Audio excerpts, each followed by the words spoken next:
The other two victims of that shooting are recovering at Strong Memorial Hospital. That's where we find Chief Investigative Reporter Berkeley Brean. Burke, you found some research that says violence like the kind we saw last night is affecting way more of Rochester's kids than we thought. Yeah, well, it's in this survey here from the county. The county questions teenagers every 2 years. One of the questions they asked him was, how often do you carry a gun? And we're going to get to that answer in just a moment. But as part of our story here, I went and met a 17-year-old who was shot and survived that shooting. It was 2 winters ago, so he was actually 15 years old at the time, but he was taken care of here by doctors and nurses at Strong. His name is Sir Holmes, and I met him at the brand new Teen Empowerment Building on Genesee Street. He is part of a team that is working with teenagers who have faced violence in their lives. The work tries to help them recover and prevent it from happening to others. The bullet that hit Sir is why he is in a wheelchair today. We talked about how it affected him emotionally and why he was a target. For being with gangs, playing with guns, doing stuff I have no business doing. What did it do to you mentally and emotionally? Emotionally, I'll say it didn't really hit me as hard as I thought it was gonna hit me.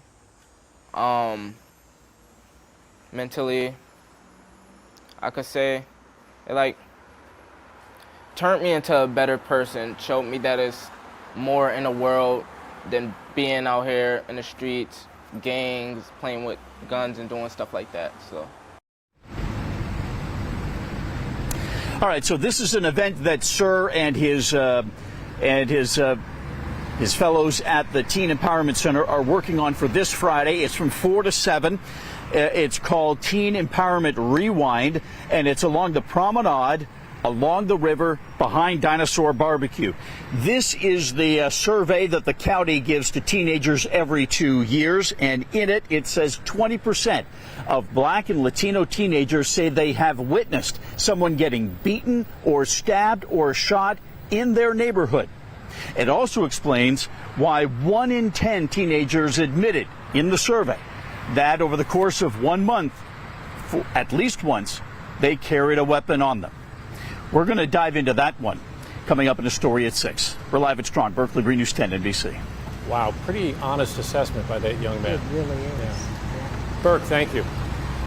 Let's go in depth now on deadly violence in Rochester so far this year. Rochester police have recorded 32 homicides for the year 2024. 2 of those victims got their deadly injuries in 2023, but because they died from those injuries in 2024, their deaths count toward RPD's numbers this year. Some of this year's homicides were not typical shootings or stabbings. For example, 3 people died in a fiery crash outside the Kodak Center, and a baby died after consuming drugs. But at least 20 people have been shot to death in Rochester in 2024. We've had 3 mass shootings in 2024, one at MLK Park in June, another at Maplewood Park 3 weeks ago, and last night on Hazelwood Terrace. No one died at MLK Park. Now to a developing story, also out of the Beechwood neighborhood.